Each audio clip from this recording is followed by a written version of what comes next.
has just written a new memoir. It's called Nevertheless, and he opens up about Donald Trump, his struggles with drugs and alcohol and anger.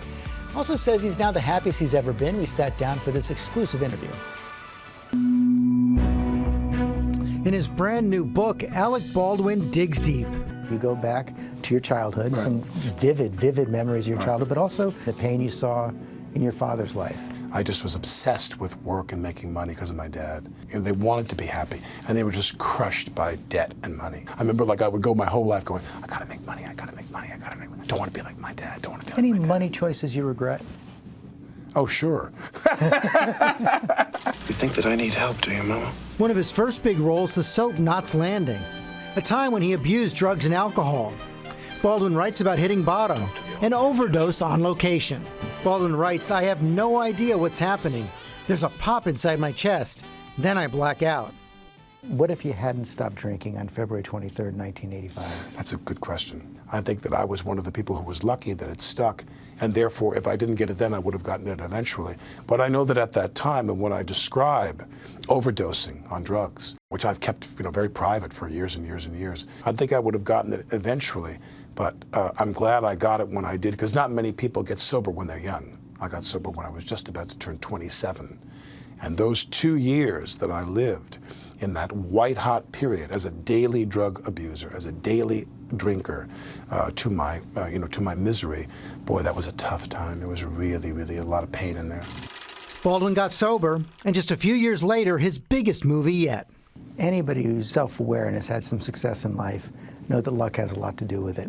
What was your break? When I went and did Hunt for Red October, I guess, to star in a big film, that changed everything for me. That was a big one. Ramius intends to defect. Boy, you confront what happened after the Hunt for Red October, when you didn't get the sequel. I had been kind of dogged by people to explain what happened, why it looks like I jumped off a cliff. There you go, and here comes Harrison Ford. Yeah, right, that it was my own doing, which was, I wanted to explain that that was nothing.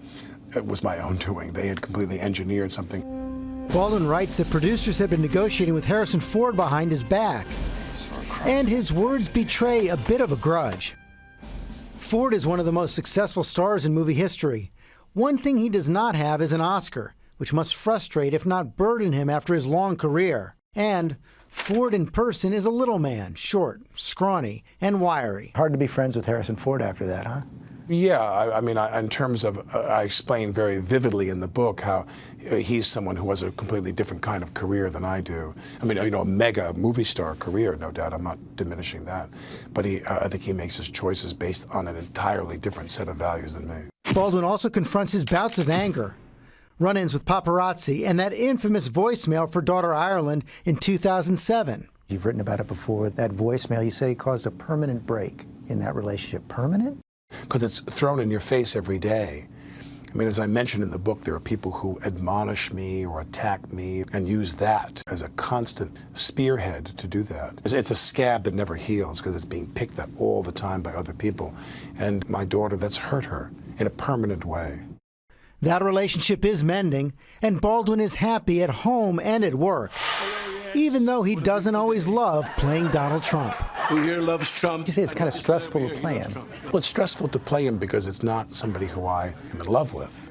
One time I was with the SNL people and we watched TV. They're sitting around, and Tony Bennett is on. And he comes on and he says, this is just a great song I'm going to sing for you all. A Christmas song everybody's going to love, but whatever his thing was. And you see him, and there's a positive, there's a joy, there's a wide stripe of admiration in that, which does not exist for Trump.